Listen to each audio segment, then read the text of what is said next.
Very good afternoon to one and all. And I would like to welcome Dr. Vishal Joshi, who is from Physical Research Laboratory, Ahmedabad, Astronomy and Astrophysics Division, for delivering Exoplanets, a search for new home. This is a special public webinar which we are organizing as part of the school outreach program, which is jointly organized by the National Academy of Sciences India Delhi chapter and the Indial Upadhyay College University of Delhi, under the aegis of DBT Star College program. I would like to thank the President of the National Academy of Sciences India, that is Professor Ajoy Khattak, and Professor Anurag Sharma, who's the chairperson of the NASI Delhi chapter, for helping me out in organization of this particular webinar series. So before inviting Dr. Joshi, I would like to introduce him to all the attendees. He is currently working as an assistant professor in Astronomy and Astrophysics Division, Physical Research Laboratory, Ahmedabad, in the field of astronomy and astrophysics for over 15 years. His research interests are observational studies of novae, supernovae, and other variable stars. And after obtaining a master's degree with a gold medal in physics from Saurashtra University in the year 2004, Dr. Joshi joined PRL as a research scholar. He completed his Ph.D. in the year 2012 and joined Inter-University Center for Astronomy and Astrophysics, Pune, as a postdoctoral fellow in the year 2014. He joined PRL as a scientist in January 2016 and has published more than 30 research papers in reputed international journals, including one in Nature, the most prestigious journal in scientific research. He uses many large telescopes like Mount Abu Infrared Telescope, Himalayan Chandra Telescope, NASA Infrared Telescope Facility, and Hubble Space Telescope for his research, and is currently working on the project to establish a 2.5-meter glass telescope at Mount Abu Observatory, which is going to be the second largest telescope in India. He's a member of various national and international associations and has delivered more than 150 popular lectures and conducted more than 50 workshops on various scientific topics on astronomy, physics, and mathematics across the country. He's also associated as an advisor and resource person with Science Society Ahmedabad, Gujarat Council of Science and Technology Gandhinagar, and Regional Science Center Rajkot. With these words, I invite Dr. Joshi to kindly deliver his talk. Thank you, Dr. Saxena, for your kind introduction. With this, I'll share my screen. I hope I'm clearly audible. Yeah, you're absolutely audible. Yeah. I'm sharing my screen, and here is it. Okay. So, can you see my screen? Yes, perfect. Yeah. Okay.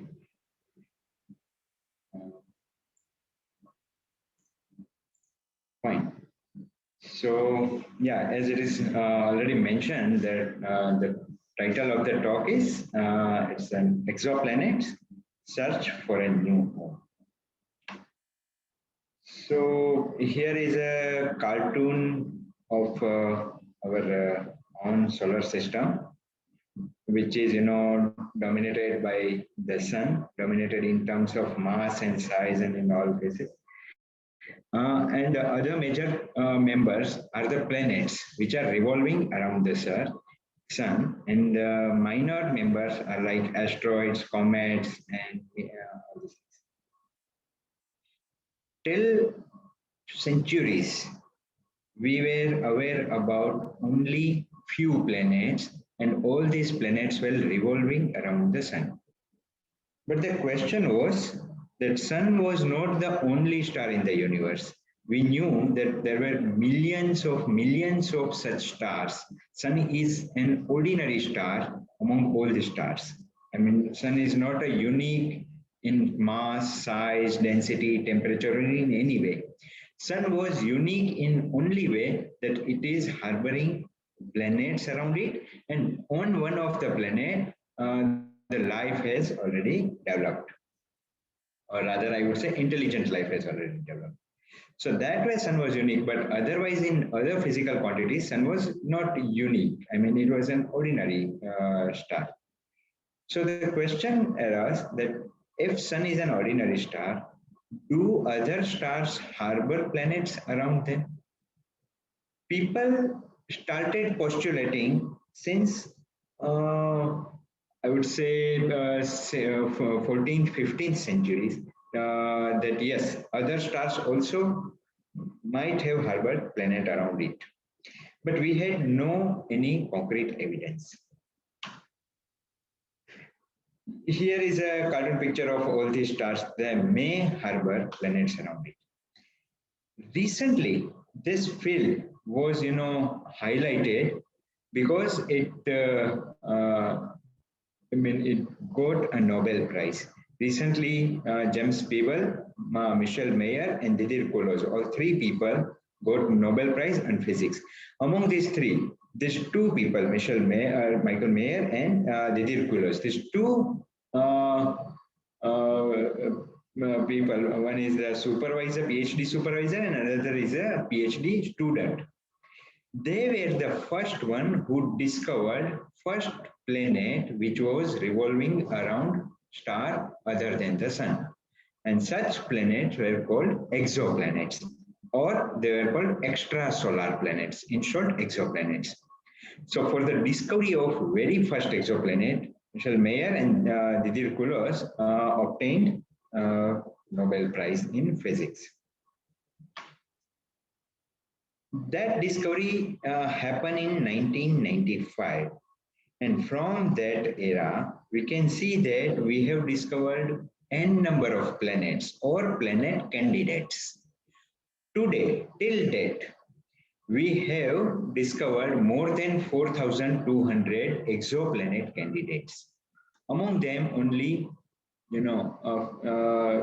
few are discovered. I mean, I will tell you the story how do we discover such planets. But before moving into the story of exoplanet itself, I would like to start a new story. Here you can see an image where you can see three stars. This is an actual image of a specific star marked here. You can see this star is bigger in size, but that is not true. The star spot is bigger in size. We cannot say directly about the star size. We can say that this star is brighter compared to the other two stars. The star may be brighter, but not bigger in size. Pardon me.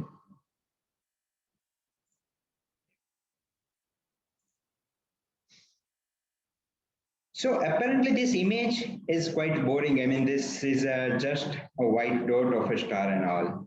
But when we study the light coming from this star, we study the variability in the light with time. We produce the spectrum of the starlight of that particular star.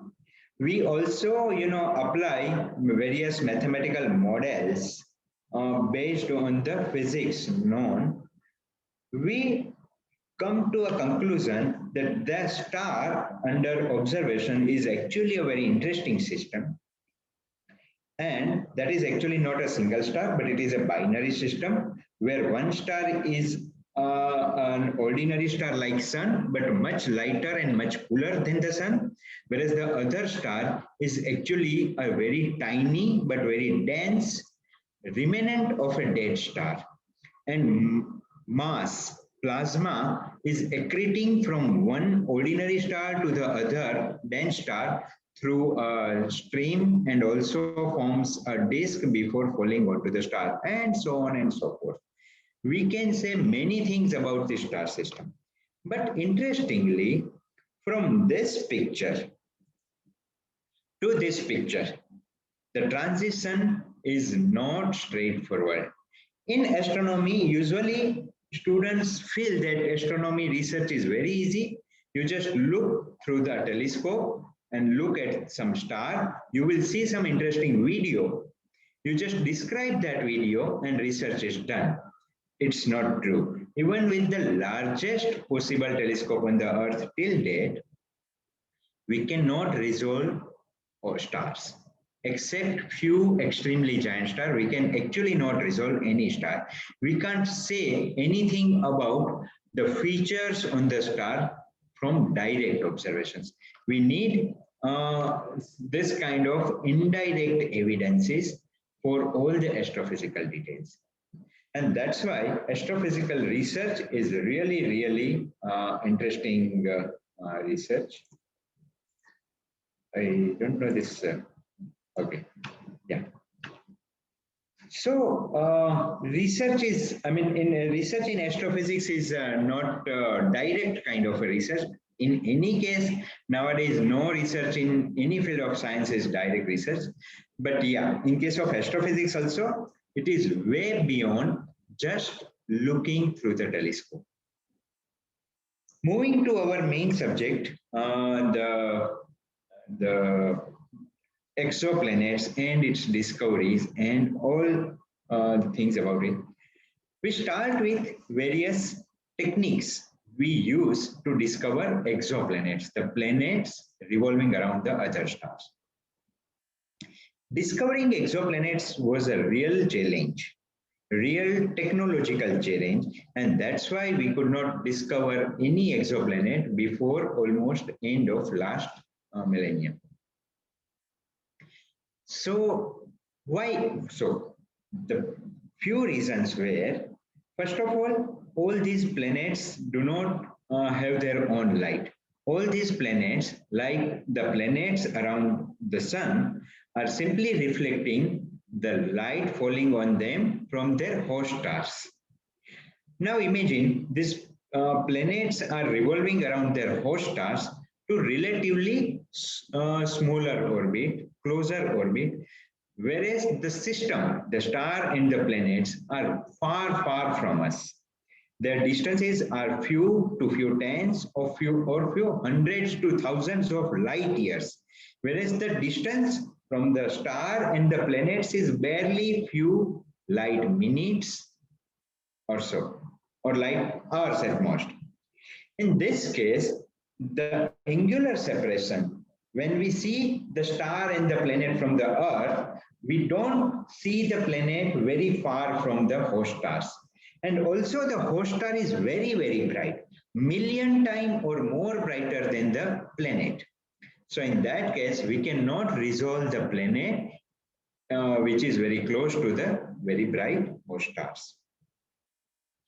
So in that case, how can we discover planets? One of the technique is explained here. This is the famous picture of Venus, transit of Venus. Two inner planets, Venus and Mercury, in some specific configuration, falls exactly between the sun and the earth. And in that specific time, we can see these planets passing through the solar disk when we see the solar disk through telescope. Here is an example. This is the black dot is actually a Venus, which is passing through the disk of the sun. And in that way, it is blocking some part of the solar light, and hence we see a black dot in the solar disk. This is called transit. The same thing may happen for exoplanet also. If the orbit of exoplanet around its host star is aligned in such a way that the planet is passing through the host star, then we see the some fraction of the starlight is blocked by the planet. If we keep monitoring the starlight, we see that starlight is constant, but when the exoplanet enters in the stellar disk, we see a reduction in the starlight, and then planet moves away and we will see the 100% starlight. So that small dip, small temporary dip in the starlight may indicate about another body. That body may be another small star or maybe exoplanet. Moreover, this dip need to be occurred frequently, very periodically, because the planet is also revolving around the star in periodic motion. And here is an example of real observations. you can see these all black dots, and there is a gap and another set of black dots. These dots are, scattered in very small region, but in the second set, we can see that the dots are forming a dip, a reduction in the light, starlight, and later it is recovered. The gaps are because of seasonal or nightly observational gaps. So we cannot observe stars 24/7. We can observe stars during our nightly availability, but not during daytime. So this gaps represents the daytime observation. Here we can see that the starlight is almost constant initially, but it reduced significantly. Significantly means almost 2.5%, and then it recovered. And the solid line is actually the representation of the starlight from simulation. That is called mathematical simulation or mathematical model. The problem comes, how do we get rid of those gaps? From Earth, if we want to observe some star 24/7, it is not possible. But we can send some satellites, some telescopes in some satellites, and if the satellites from space keep monitoring the stars very regularly, then we can have good observations. And here is one of this such satellite called Kepler Satellite. So this satellite, here is the design of the satellite. So the starlight falls on the primary mirror of the satellite, this Kepler satellite. It focuses on a detector. It is a CCD detector, very much like what we are having a chip on the camera, DSLR camera, or on our mobile camera. But this chip is much more bigger in size and much more sensitive, sophisticated structure. And with this kind of a satellite telescope, we can monitor the stars round the globe. And here is the clear picture of the chips. You can see that there are n number of chips arranged in a non-planar curved surface. This satellite called Kepler satellite, named after Johann Kepler, who has actually discovered the motion, laws of motion of the planet. And that was designed to look at a specific region of the stars, of the sky, and observe the hundreds of thousands of stars situated in this region. And it did work very perfectly. And here you can see the light shape of a specific star by Kepler satellite. You can say that the scattering of these data points are less. So now we have accurate, better observation of the starlight. The starlight was almost constant at, let us say, 100% level. Later it was reduced to almost 2.5%. Again, like the previous plot, but you can see the quality of data points are much better. And the starlight got recovered later on. And in this dip suggests the existence of another body revolving around this star. We are looking at the star and we have discovered another body. That body may be an exoplanet or maybe a bigger star. How do we know that?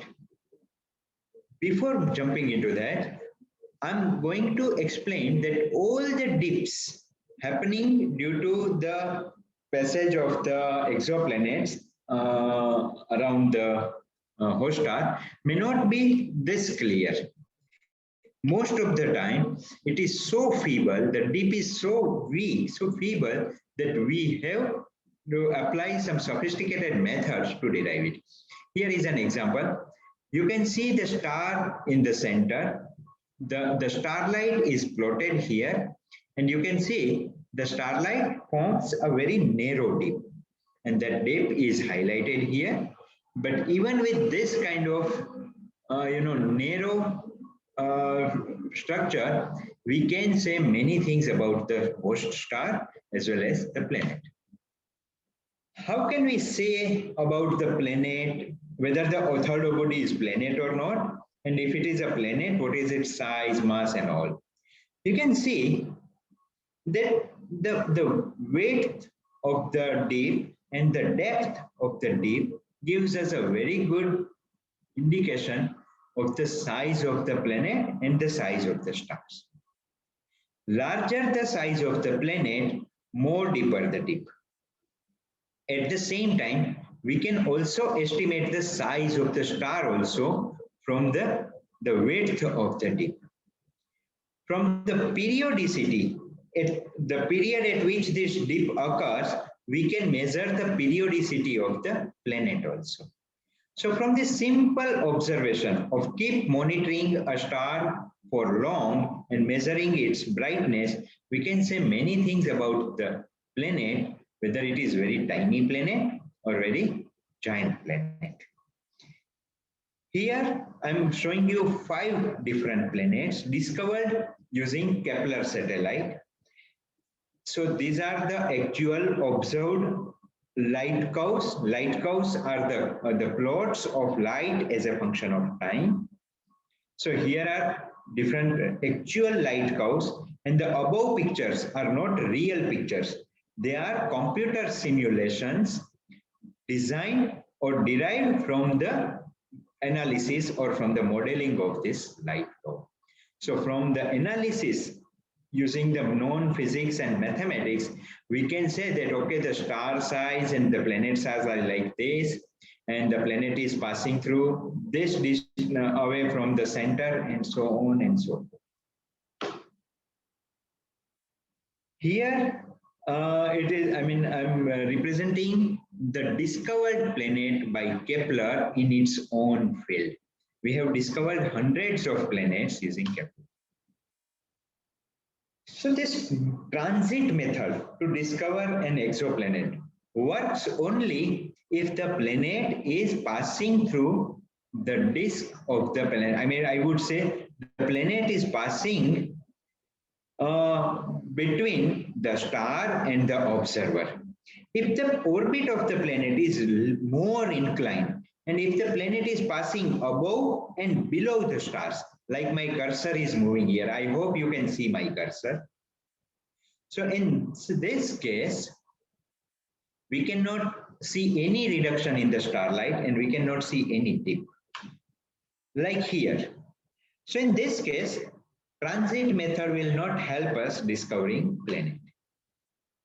But there, another method helps us discovering the exoplanet. Usually we say that Earth is revolving around the sun, or planets are revolving around the sun, but that is not scientifically correct. Actually, in case of just one star and one planet system, two body system, we have a common center of mass, and both the objects, planet and star, both the objects are actually revolving around the center of mass, which is like the cartoon showing here. The red cross is the center of mass. The big circle is actually a giant star, and the tiny dot is actually a small planet orbiting around the star. We can see that actually both the objects, planet and star, are revolving around the center, but the star is so big and so heavy in size and mass that the center of mass is actually lying within the star, and hence we can see the star wobbling, not actually orbiting, but wobbling. But in any case, in any star planet system, stars wobble. Like in our solar system also, sun is wobbling because of the motion of all the planets. This tiny wobbling motion of the star, can be detected using what we call Doppler shift. If we take the spectrum of the stars, and spectrum of the stars are full of the absorption features. And if we keep monitoring any specific absorption line, the absorption line is oscillating back and forth. And the oscillation of this absorption line in this back and forth motion gives us a clue of motion of the star. When star is moving away from us, the absorption feature moves little redward. When the starlight is moving towards us, the motion of the line is little blueward. And from this oscillation of the line, we can actually say that the star is wobbling. And not only that, we can actually calculate the velocity of the star also. And also the orbital period, I mean the wobbling period. So wobbling period and wobbling velocity both can be derived using just this oscillatory motion. In explanation, this detection is, I mean, this method seems very easy, but actually it is very, very difficult to motion tiny wobbling of such stars. Here I have actually shown the exaggerated displacement, but in reality, in case of exoplanets, the star wobbling is very tiny and it needs very sophisticated instruments and sophisticated analytical techniques to detect that wobbling. Like here, I'm showing you the simulated motion of the sun due to two major planets, the Jupiter and the Saturn. And we can see that the sun is actually wobbling at two different periods. One is at longer period because of the Saturn, orbit of Saturn, and another is little shorter period, about 12 years or so, because of the motion of the Jupiter. Jupiter is heavier object, so it wobbles sun little more, whereas Saturn is little lighter, so the wobbling due to the Saturn is little less.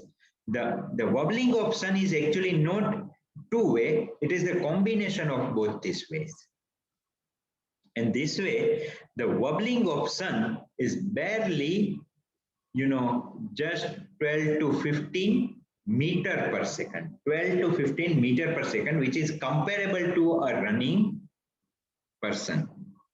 So such huge, massive, giant sun is wobbling at very slow velocity, and such wobble happens for all the stars hosting the exoplanets, and we need to detect them. So the first discoverer, Michel Mayor and Didier Queloz, were the first one to discover the planet using this method. They have observed many stars for their motion, and one of the stars called 51 Pegasi has shown very clear oscillation at period 4.23 days. This oscillation was very clear, and from the analysis of this motion and other methods, they have shown that this star 51 Pegasi hosts an exoplanet. This was the first ever discovery. But in all cases, the oscillations are not very symmetric. Like here, in case of another star called 16 Cygni, the oscillation is asymmetric, like sawtooth wave. And why so? The reason is that the planet orbiting around this 16 Cygni is orbiting in very elliptical motion. And we know that when planet is orbiting in elliptical motion, when it is coming close to the star, it is moving very fast. When it is moving away from the star, its velocity is very slow. Kepler's second law describes this motion. And hence, the velocity of the star varies. From this point to this point, it moves very slowly. But from that point to the downward, it moves very fast. So this sudden fall represents the closest approach of the planet, whereas this represents the farthest approach of the planet. So here, just by mathematical analysis of this radial velocity plot, what we say radial velocity plot, we can measure the orbital ellipticity of the planet also. Sometimes we can't find apparently any oscillation, any periodic regular oscillation in the motion of the star. Like here, in case of Epsilon Andromeda, another known star, the velocity of the star is quite high, of the order of 100 to 150 meter per second, but there is no periodic motion found. But if we apply some specific mathematical techniques called Fourier analysis or periodicity analysis, we discover that this star is actually oscillating with more than one periods. Here I am showing you three possible periods, and that represents that this star, Epsilon Andromeda, is actually hosting not one or two, but three planets revolving around it. It is very similar to what I have shown in case of Sun. The motion of the Sun was, wobble with two different periodicities due to Jupiter and Sun. Here, this Epsilon Andromeda is actually wobbling with three different velocities. And here is a cartoon representation of all these three planets. The planets are called B, C, and D, and their orbits are, compared with the orbit of the Mercury, Venus, and Earth. And we can see that orbit of planet D is much larger than the orbit of the Earth. As I mentioned earlier, it is almost impossible, very difficult to discover planets directly. But in very few cases, we have actually discovered planets directly also. For that, we need to artificially occult the star. Like solar eclipse, if we occult the starlight artificially with some specific mask, however, just occulting the starlight and looking at the region very close to the star is not that easy, and we need very sophisticated back-end instrument for large telescope to do that. But scientists have made such kind of sophisticated instruments, and with that you can see that starlight has reduced millionth time. What red and blue spots here in the center is actually millionth time starlight, and in the reduction of starlight you can see the region close to the starlight, and there you see three bright spots, this red spot, another red spot, and the third one. These three red spots are actually three bodies orbiting around the star, and from further examination we can say that all these three are actually planets. So we have discovered three planets around this star from direct observations. Here is another example of direct detection of exoplanets. Like here, in this case, the star was occulted and we saw a bright object around that star. It is not so bright. It appears bright because the even brighter star has been occulted.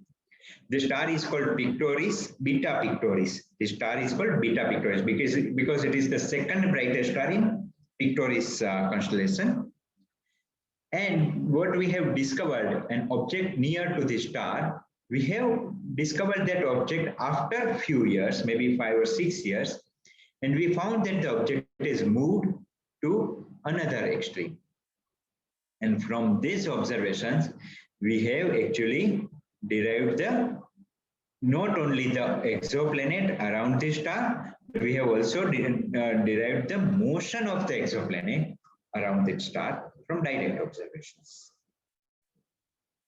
Here we use not optical light, but we use infrared, near infrared light for observations, because this light is less prone to get disturbed because of our atmosphere, Earth's atmosphere, and we get better result. Here is another even more fascinating example. This is actually a newly born star. Newly born means it might have born few million to few hundreds of million years ago. So not yesterday or day before yesterday, but just before few millions of years. In astronomical terms, few million years is very small time scale. We see a residual material around the star, and also see a clear ring of residues around the star. Scientists say that this kind of residual material, and especially this ring-like structure of residues, are, the nurseries of forming new exoplanets. Like here in this case, in 2004, we have detected a bright spot, which might be an exoplanet or a newly forming exoplanet. After 2 years, we can clearly see here that this point has shifted a little. It has changed its position. And from this observation, we have derived its orbital motion around this planet. Interestingly, couple of years back, in 1919 or so, this exoplanet was again tried to detect, and we found that this exoplanet was not there. Probably this it was not actually fully formed exoplanet, but it was actually an exoplanet in formation process. And because of some or the other reason, this exoplanet could not form and it dissipated again and merged in the residues. So we have, discovered an event where a planet was not formed and it was dissociated before its formation. Very interesting phenomenon. With this, I want to highlight one specific discovery. Few years back, in Indian newspapers, such news were highlighted, like how India showed the world a new exoplanet and what it means for science. Or in a first for Ahmedabad, Indian science, a team from Ahmedabad finds an exoplanet. From India, our team has discovered very first exoplanet from India, from Indian facility. So first discovery of exoplanet from Indian soil, and that was even got limelight when our Honorable Prime Minister Sri Narendra Modi greeted the discoverers, the team of scientists, by a tweet with the words that immensely proud of our scientists who created history by discovering a sub-Saturn sized planet 600 light years away from the Earth. Congratulations to them. The discovery puts India among the select countries. I'm happy to say that the actual discoverers are my colleague, colleague scientists, and they have discovered. Here I am showing you the discovery research paper. All the scientific discoveries are, published in terms of research paper.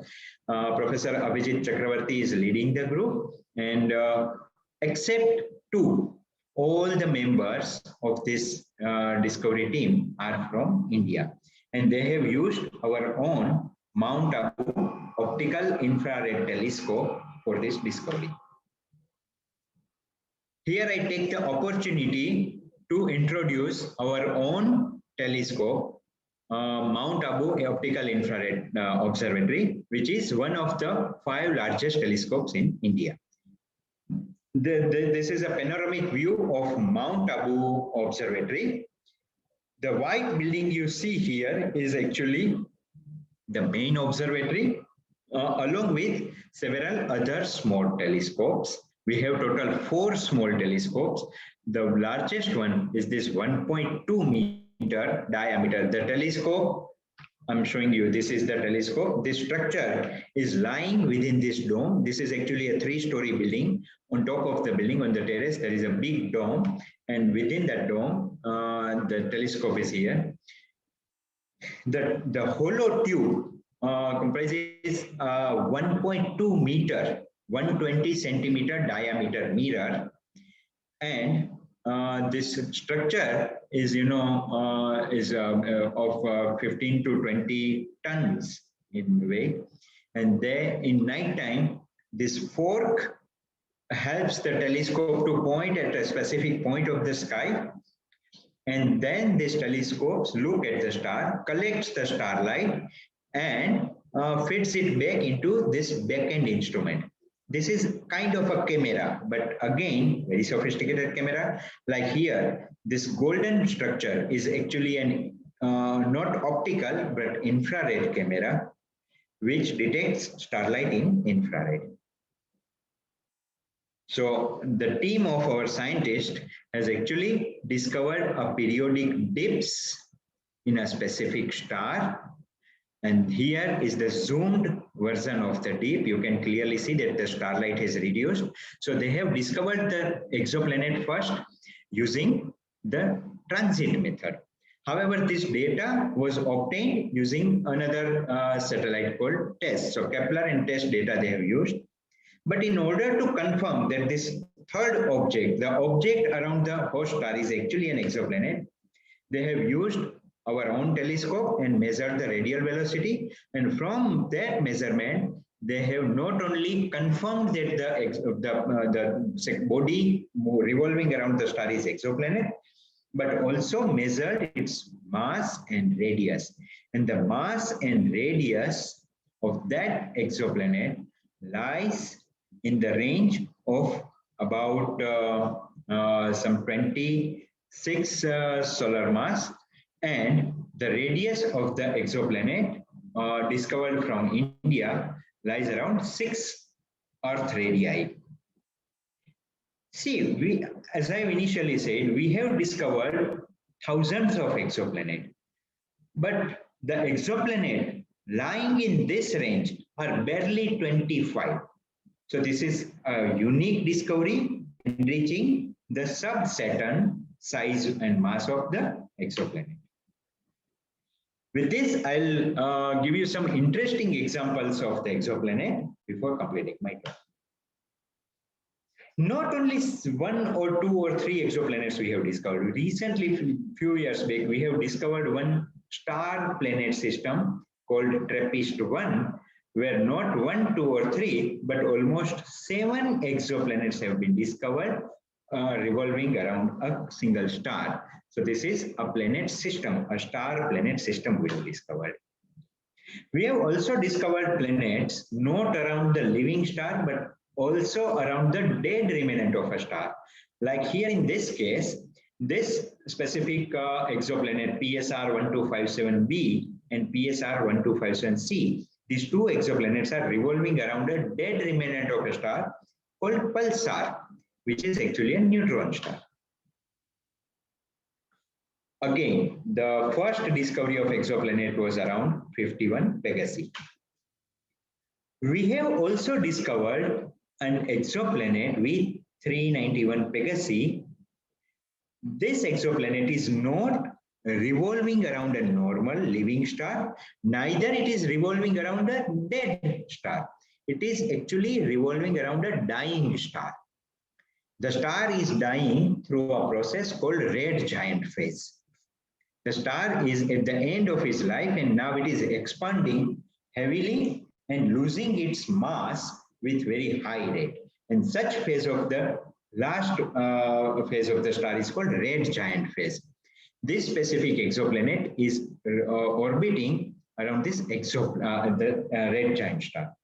This will be the fate, the final fate of the Earth, because at the last phase of the sun will also pass through this red giant phase and Earth will revolve around it before the sun expands to a level where it eats the Earth. Another example of stellar planetary system. Another interesting exoplanet is called Gliese 436. Forget this name. These are actually code names. We have billions of stars and galaxies in the universe, so we cannot name them. We have to give them code names. The interesting part of this planet is it is so giant and so dense that the atmospheric pressure of that planet is way, way higher than Earth's atmosphere. At the same time, we have discovered the existence of water vapor on it. That means under such high condition, high densities, high pressure, this water was actually frozen into ice, but not at 0 degrees Celsius, at much higher degrees Celsius. if you increase the pressure, the melting point of water or the melting point of ice increases. So under this high pressure, this planet must be hosting very hot ice of water. So this is freezer of hot ice. This shows that in universe we have variety of physical condition which is difficult to generate or simulate here on the Earth, and that is an advantage of the astrophysics. In astrophysics, we actually study the natural laboratory, the universe, which is a natural laboratory for us, in which various different extreme physical conditions are available in terms of density, temperature, pressure, compositions, magnetic field strengths, electric field strengths, and so on and so forth. And then we study these celestial objects to see how matter reacts with each other, how they evolve, how they changes in such kind of different conditions. This kind of studies are very difficult to perform on the ground in laboratories. Another example is called solid exoplanet. Like these two are exoplanets. Our Jupiter is also a gaseous planet. This is also a gaseous planet. They are rich in gas. But in case of Jupiter, the central core region is very small, whereas in case of this exoplanet, the core region is much larger. Another interesting exoplanet is this HD 209458b. This is actually an exoplanet on diet. It is revolving around its host star, and in the same process, due to the high radiation pressure from the host star, it is actually losing its gas. So I would say this is not a planet, but a planet comet combination kind of a thing, and it is also losing its mass, though at very low rate, but it is losing this mass. So a planet on diet. Another interesting example of a super Earth, Gliese 581. This exoplanet is very much like the Earth. Most of the planets, of the thousands of planets we have discovered, are giant planets like the Jupiter, Saturn, or Uranus, Neptune. But now with advancement of technology, we have started discovering planets which are very much like the Earth. So in a way, we are searching for new home. I'm coming to that. Before moving to that topic, another example of a diamond planet, 55 Cancri E, is a largely made of carbon and has density twice of the Earth. The temperature and pressure on the planet is so high that the astronomers estimate that it must be full of diamonds. Like Earth is full of rocks and stones, this planet is full of diamonds. Anyway, if there were some aliens living, I don't know, nobody knows. We have no evidence for alien living creatures. But let us assume that we reach on that planet, we don't find the value of that diamond, because here on the Earth, rocks and stones are common. On that planet, diamonds are common. And also some smaller planets, maybe resembling the Earth. Here, at the end of my talk, I'm introducing one interesting concept called habitable zone. See, if a planet is orbiting much closer to the host star, then the temperature of that planet is so high, because it is close to the star, that water cannot survive in liquid form, it evaporates. If the planet is much farther, then the water, if there on that planet, is freezes down, and it will not have the water in liquid form. For a specific star, there is a specific zone of orbit at a specific distance, where if planet lies, it will have water in liquid form. The temperature is so tuned that water can survive in terms of liquid. Again, this zone, which is called habitable zone, varies in terms of distance with the temperature of the star. If the star is giant, large, and hot, then the habitable zone is farther compared to the cooler stars, where the habitable zone is closer. We are looking for a planets orbiting in the habitable zone around its host planet. If we discover a planet orbiting around its host planet in habitable zone, then it can be our new home. However, it is a far dream only. In near future, maybe in few tens of years, it is not possible for us to move to another star or another planet. But yeah, hope is everything. If we find something, we may go there tomorrow. We have actually discovered few candidates lying in the habitable zone. So in a way, we have actually found our new possible home. But yet, it is far from reality now to go there, to visit them.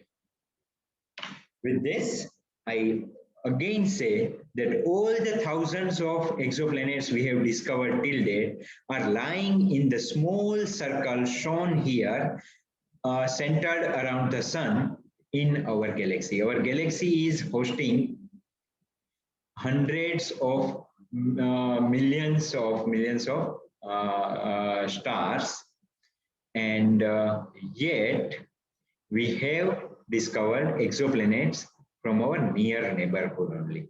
A total estimate is in our galaxy, total number of exoplanets are 10 to the power 12.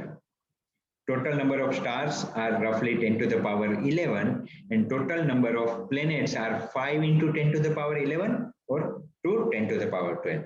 So, and I'm talking about just our own galaxy. There are billions of such galaxy in our universe. So you can say universe is really full of fascination. We just need to explore them. In coming time, we are planning for various satellite telescopes and facility also to discover these exoplanets. With this, I have given you a flavor of research in astrophysics. How do we discover various interesting objects in astrophysics? How do we study them? And how fascinating these objects are.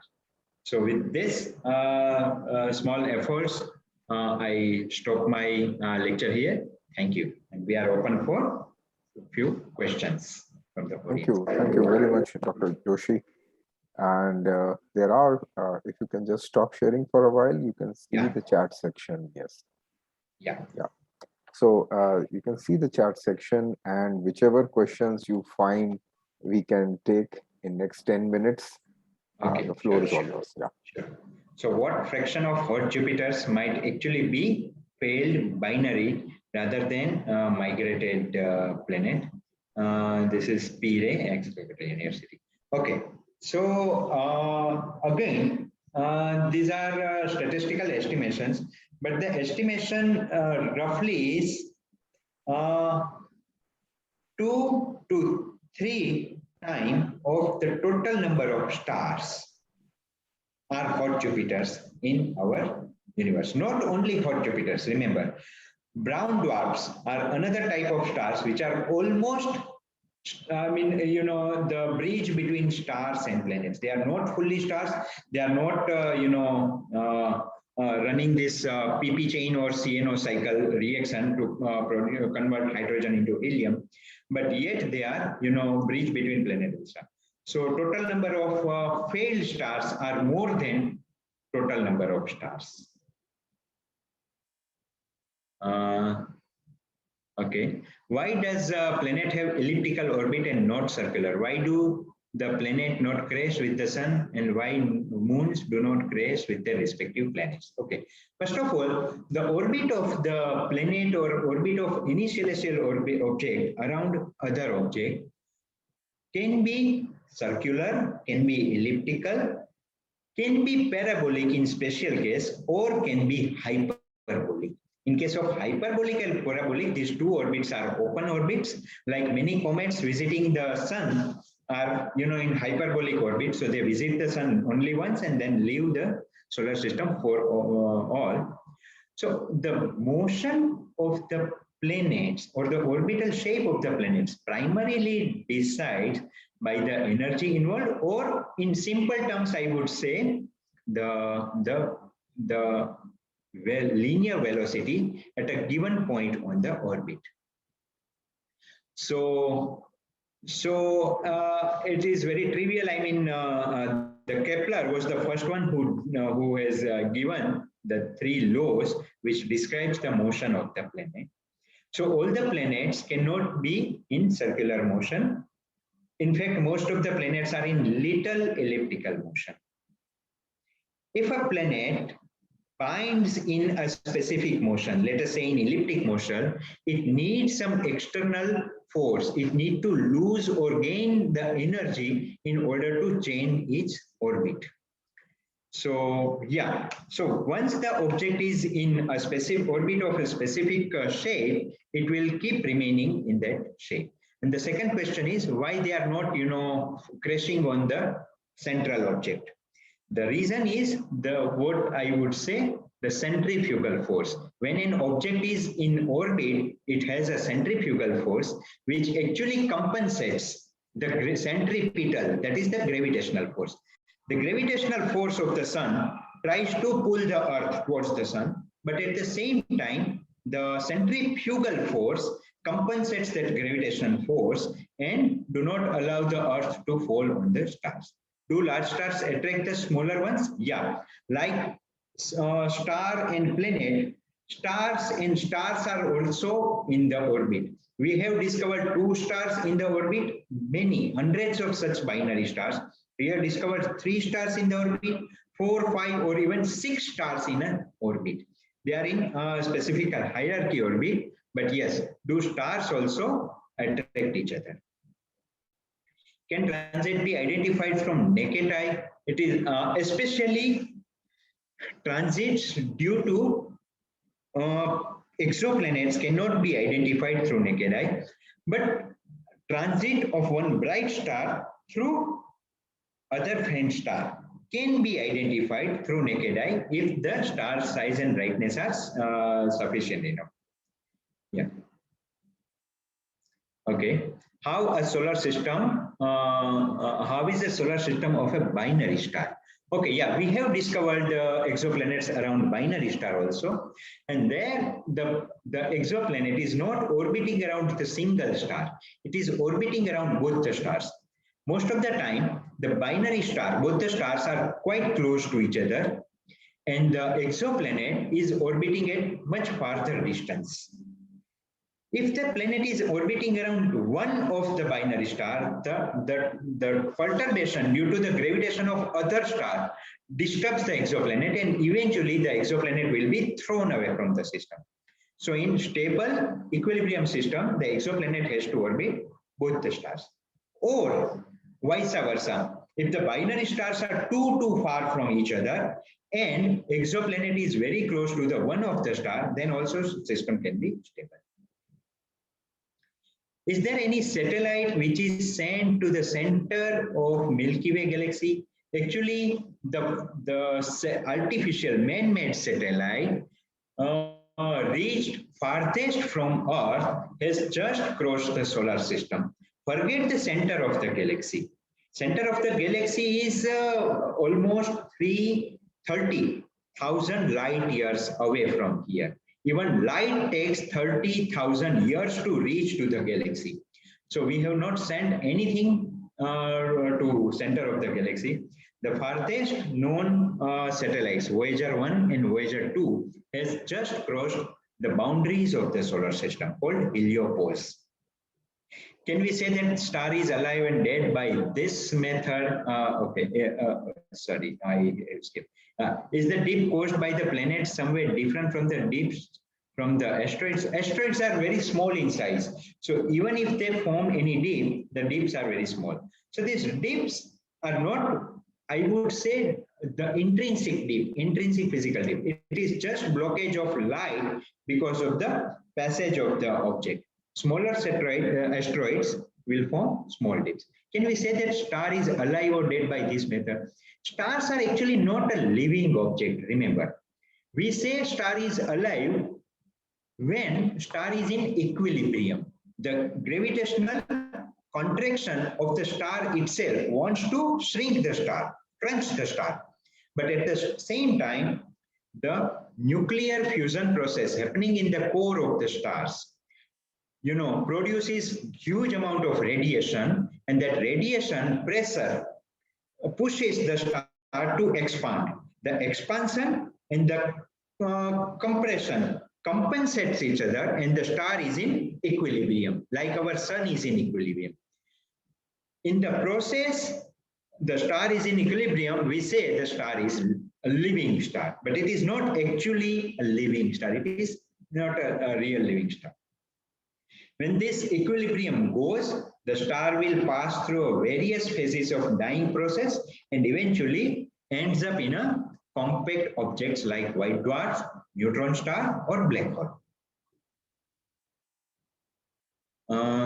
Okay, what is a supernova? Supernova is the final phase of a dying heavy star. When a star much heavier than sun, few to few tens of times of the mass of the sun of a star, this star dies, at the end phase, it bursts with a super bright blast, and that is called supernova. During the supernova phase, a single star brightens up by hundreds of billions of times. In other words, a single star, when it is in supernova phase, or a supernova, outshines whole galaxy, whole its host galaxy.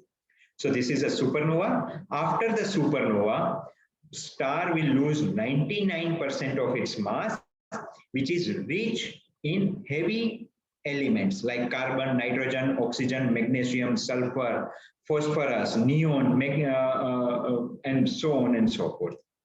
So in a way, star cooks all this material in the core. In a process of supernova, it loses all this heavy material, and the central core collapses to form either a neutron star or black hole. So supernova remnant, what is thrown away from the supernova, are actually enriched in heavy material, and this supernova thrown away materials are the sites of new star or planet formations. We have many sir, can you explain Fourier transform? In this limited time, I cannot explain in detail, but Fourier transform actually splits a given time series in various frequency components. So in a way, we are, transforming the data from one time domain to frequency domain, and in that way, we can say that which frequencies are dominating in the time series data. How can we determine the bodies observed in direct observational planets only and not large asteroid and bodies? So right now we are not capable enough to discover asteroids. Even largest possible asteroids, or what we said dwarf planets, are not easy to detect by us. But yes, we have started developing the technologies which will detect large dwarf planets like Pluto, and also moons around the planets, exomoons.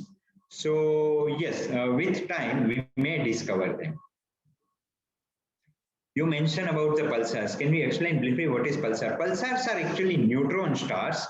A star very massive, of the order of 1.5, 2 or 3 times the mass of the sun, but very small, of the order of 10 to 15 kilometer diameter.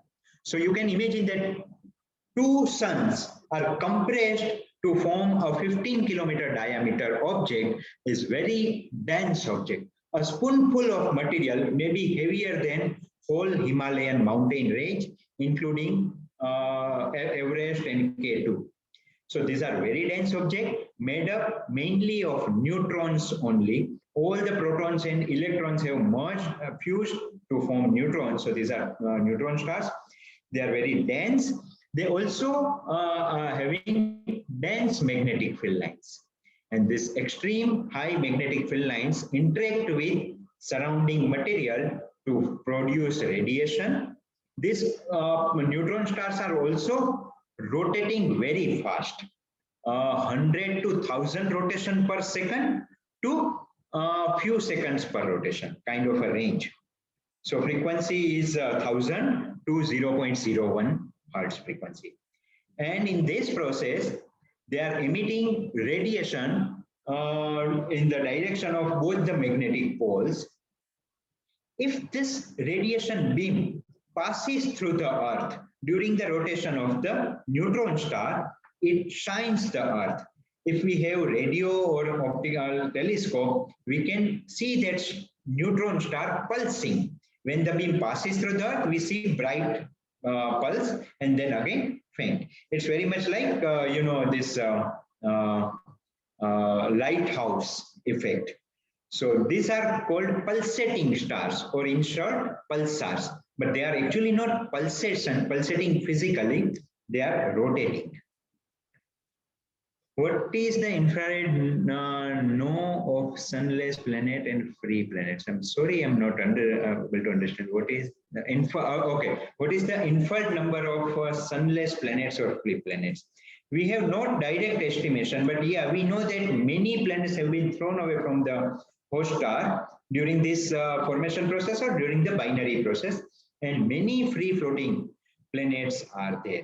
Any estimations are very weak estimation, and we don't have any direct evidence or support for these numbers. But yeah, many such free floating planets are there. Sir, what process occur in red giant phase of a star that causes to expand? Like how it different from the process occurring in a young star? Okay, so in the dying phase, what happens that the core of the star loses, has already converted all the hydrogen to form helium, but with some other processes. I mean, this stellar evolution process is long process.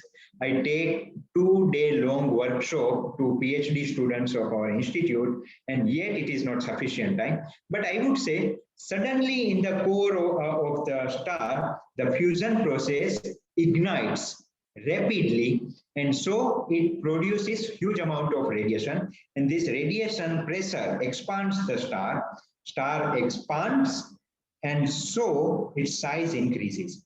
When the sun will go through the red giant phase, the size of the sun will be of the orbit of the Mars. So in a way, Mercury, Venus, and Earth were eaten by the will be eaten by the sun, and in that process, the sun will also expand. The larger surface area makes sure that the temperature will go down. So it is large in size, red in color. So we say red giant star. Do Mars lie in the habitable zone? Mars lie in the boundary region of the habitable zone, or I would say little outside of the boundary. Do all super Earths being identified in novae? No, not all super Earths are in habitable zone. Why comets not following? Comets do follow orbits. They are in elliptical orbit or hyperbolic orbit. So all the objects are following orbits. There are many more questions I can see. I am unable to answer all these questions. I do agree with you that your lecture has definitely motivated the students to ask so many questions. I'm also surprised. I thought that we will take only 5 to 10 minutes, but it's already 25 minutes. So maybe what we can do is that after some time, after their board exams, maybe in the month of January, we can have another lecture of yours, and then maybe the students can ask those questions. So my apologies to all the attendees that due to paucity of time, and Dr. Joshi also has another webinar which is Sure, planned yeah. from 5:30. So we are not able to take up all your questions, but I assure you Yeah. that Dr. Joshi will be requested to deliver another interesting talk in January, and then Sure. we can We'll have plan. maybe an hour session or so, and then we can accommodate your questions in that case. Yeah, yeah. That time the lecture will be small and interaction session will be Yes, I expected. do Yeah, agree. So sure. thank you. I'm also sorry to all the participants for not covering all the questions, but yeah, in next possible opportunity, we will meet again. Yeah, Sure. thank you. Thank you. Thank you very much, Dr. Joshi. And thank you very much, all the attendees, for being there with us for this interesting session. Thank you very much. Thank you. Okay.